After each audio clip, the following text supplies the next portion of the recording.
नमस्कार विद्यार्थी मित्रमैत्रिणींनो, success mission या चॅनलवर तुमचं स्वागत आहे. तर आज आपण खडक आणि खडकाचे प्रकार याबद्दल माहिती घेऊया. सुरुवात करूया. पहिलं, खडक म्हणजे काय? खडकाला आपण पाषाण, अश्मा आणि शिळा असे म्हणतो. खडक कसा तयार होतो? तर भूपृष्ठावर जो असतो तो असा खडकाचा लेअर असतो. तो शिलावरण पर्यंत असतो. भूपृष्ठावर आणि त्याखाली शिलावरणामध्ये म्हणजे तयार झालेले खनिजांचे नैसर्गिक मिश्रण म्हणजे काय? खडक असतो.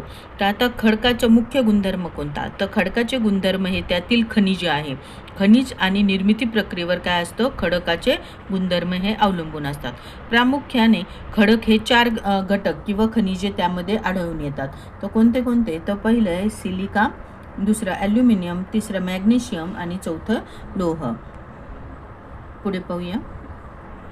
प्रामुख्याने खडकाचे 3 प्रकार पडतात. अग्निजन्य खडक, गाळाचा किंवा स्तरित खडक आणि रूपांतरित खडक. अग्निजन्य खडक म्हणजे इग्नोरियस रॉक.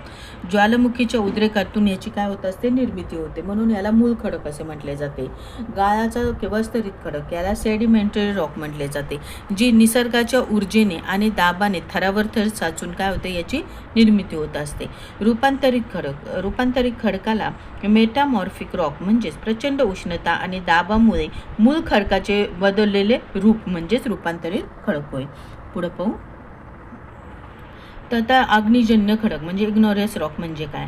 तर याची निर्मिती लावारस आणि शिलारसापासून होत असते. शिलारस आणि लावारस थंड होऊन घनीभवन होते. स्वरूप कसं असतं? तर या खडकाचं स्वरूप हे कठीण, एकजिन्सी म्हणजे हेमोजेनियस आणि वजनाने जड असतो. आणि विशेषत्व यामध्ये जीवाश्म म्हणजे फॉसिल्स आढळत नाही, कारण त्यांचे जळून काय होते?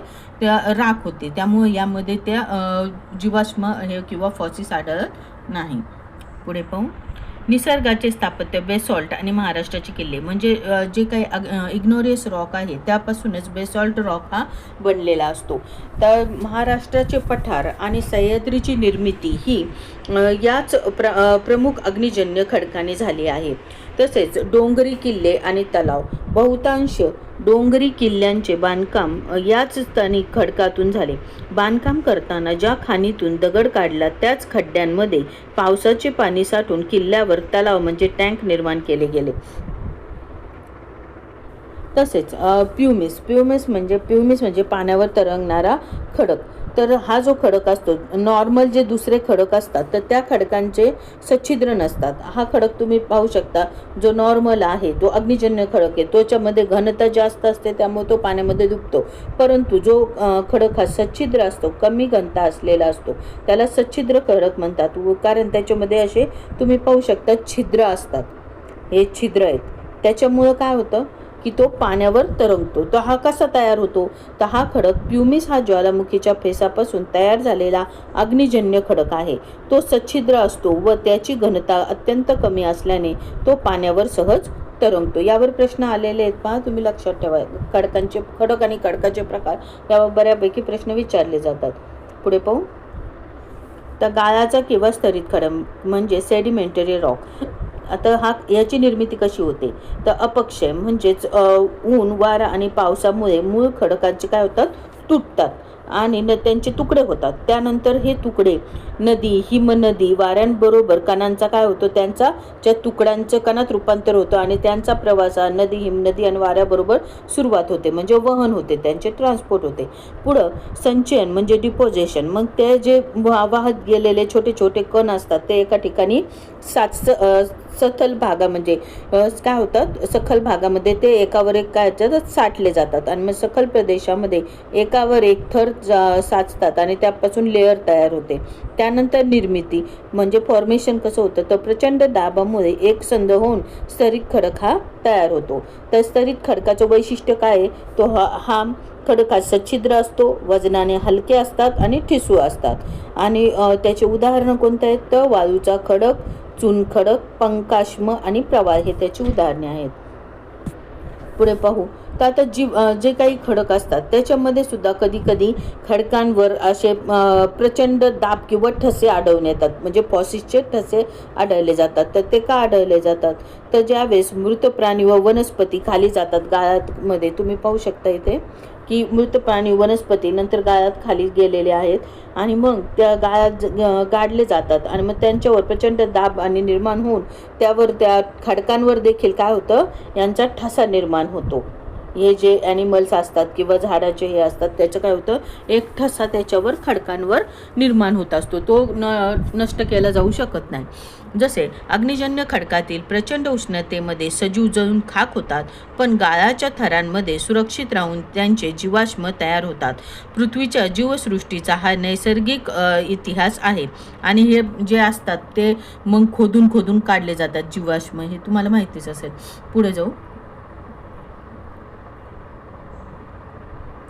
लाल किल्ला आणि वाळूचा खडक. वास्तू. दिल्लीचा हा प्रसिद्ध लाल किल्ला. खडक कोणता आहे लाल किल्ल्यासाठी वापरलेला, तर लाल रंगाचा वाळूचा खडक आणि गाळाचा खडक यासाठी वापरला गेला.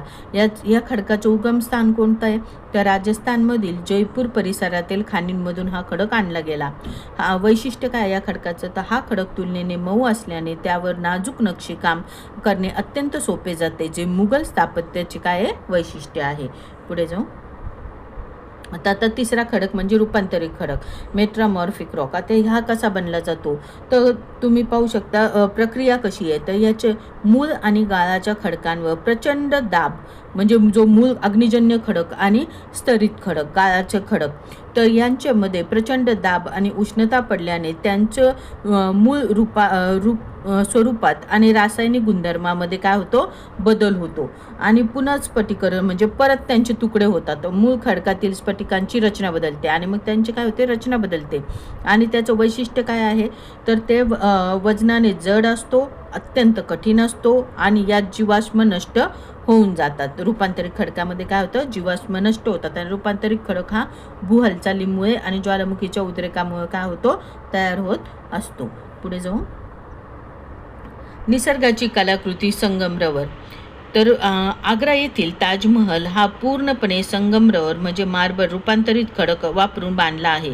हा दगड राजस्थानमध्ये मकराना खाणीतून आणला गेला. कोणत्या खाणीतून आणला गेला, तर मकराना खाणीतून आणला गेला राजस्थानच्या. आणि भेदाघाटमध्ये मध्य प्रदेश नर्मदा नदीच्या पात्रातून जाताना दिसणारा संगमरवर खडकाचे उंच कडे, सूर्योदय, सूर्यास्त आणि पौर्णिमेच्या रात्री हे दृश्य विलोभनीय दिसते. तर मध्य प्रदेशमध्ये भेदाघाट या ठिकाणी नर्मदा नदीच्या पात्रामधला हा दृश्य आहे, जिथं संगमरवर काय खडक दिसून येतो. इथे तुम्ही पाहू शकता, इथे ताजमहलचं आणि इथं भेदाघाटचं. पुढे पाहू. तर आता खडकांची एक नैसर्गिक किमया म्हणजे मूळ खडकापासून प्रक्रिया होऊन कोणते खडक तयार झाले, तर आता ग्रेनाइट म्हणजे अग्निजन्य खडक आहे. ग्रेनाइट कोणता आहे, तर अग्निजन्य खडक आहे. तर त्यावर दाब आणि उष्णता पडून त्याच्यापासून नीस हा खडक तयार झाला. तसंच बेसॉल्ट हा खडक अग्निजन्य आहे, त्याच्यावर दाब आणि उष्णता पडून त्याचं ॲम्फिबोलाइट हा खडक तयार झाला. त्यानंतर चुनखडक हा काय स्तरित खडक आहे, त्याच्यावर दाब आणि उष्णता पडून संगमरवर हा खडक तयार झाला. त्यानंतर वाळूचा खडक हा स्तरित खडक आहे, त्याच्यावर दाब व उष्णता पडून क्वार्टझाईट हा खडक तयार झाला. त्या पंकाश्म आणि शेल या खडका स्तरित खडक आहे, ज्याच्यावर दाब आणि उष्णता पडून स्लेट हा खडक तयार झाला. कोळसा हा स्तरित खडक आहे, त्याच्यावर अतिप्रचंड दाब व उष्णता पडून त्यापासून हिरा तयार झाला. कोळसा जाळण्यासाठी वापरला जातो, तर हिरा म्हणून कशासाठी वापरतात, तर दागिना म्हणून वापरला जातो. पुढे पाहू. तुलनात्मक दृष्टीने खडकाचे वर्गीकरण कसे आहे, तर त्याची निर्मिती कशी होते. तर अग्निजन्य खडकाची निर्मिती कशी होते, तर शिलारस थंड होऊन अग्निजन्य खडकाची निर्मिती होते. स्तरित खडकाचे गाळाचे थर साचून निर्मिती होते आणि रूपांतरित खडकाची उष्णता व दाबाचे मूळ स्वरूप बदलून निर्मिती होते. तसेच वजनाने व वजनवानी काठिण्य काय, तर अग्निजन्य खडक जो असतो तो जड आणि अत्यंत कठीण आहे. स्तरित खडक हा हलका आणि ठिसूळ असतो, तर रूपांतरित खडक हा जड आणि अत्यंत कठीण असतो. तर अग्निजन्य खडकामध्ये जीवाश्म आढळत नाही, स्तरित खडकामध्ये आढळतात आणि रूपांतरित खडकात आढळत नाही. तर अग्निजन्य खडकाची 2 उदाहरणे बेसॉल्ट आणि प्युमिस आहे. स्तरित खडकाची 2 उदाहरणे वाळूचा खडक आणि चून खडक आहे. रूपांतरित खडकाची 2 उदाहरणे संगमरवर आणि हिरा आहे. पुढे जाऊ. तर महाराष्ट्रामध्ये प्रमुख खडकाचे वितरण हे बेसॉल्ट खडक, ग्रॅनाइट खडक, जांभा खडक आणि स्तरीत खडक. बेसॉल्ट म्हणजे राज्याच्या बहुतांश भागात पठार मुखीमुळे पसरलेला हा खडक आहे. ग्रॅनाइट तुम्ही इथे पाहू शकता, इथे दिलेला आहे पहा, कलरनुसार इथे दाखवलं आहे की हा जो पूर्ण जो दाखवला आहे ब्लॅक कलरमध्ये तो बेसॉल्ट खडक आहे. ग्रॅनाइट खडक राज्याच्या पूर्व भागात म्हणजे विदर्भ आणि दक्षिण कोकणामध्ये हा पहा इथे हा पूर्ण तुम्हाला दिसतोय. त्यानंतर जांभा खडक हा इथे दाखवला आहे पहा त्यांनी, आणि पिवळ्या कलरमध्ये इथे जो दाखवला आहे अधूनमधून कुठे कुठे, तर तो कोणता आहे, तो स्तरीत खडक आहे. म्हणजे ग्रॅनाइट खडक हा राज्याच्या पूर्व भागात विदर्भ आणि दक्षिण कोकणात आढळतो, तर जांभा खडक हा दक्षिण कोकणात रत्नागिरी आणि सिंधुदुर्गमध्ये आढळतो, तर स्तरीत खडक हा अत्यंत कमी प्रमाणात विशिष्ट खोऱ्यांमध्ये आढळतो. पुढे पाहूया. आता भूगोल आणि इतिहास. हा खडकांनी घडवलेली संस्कृती आपल्या महाराष्ट्राचे. तर सह्याद्रीचे पठार हे काय बेसॉल्ट खडकापासून बनलेले आहे.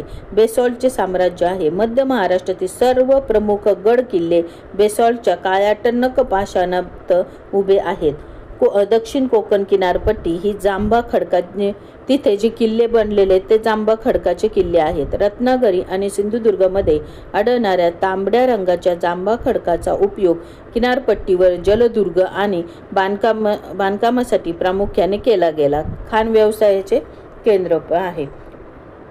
विद्यार्थी मित्रांनो, इथे हा जे काही महत्त्वाचा टॉपिक होता संपलेला आहे.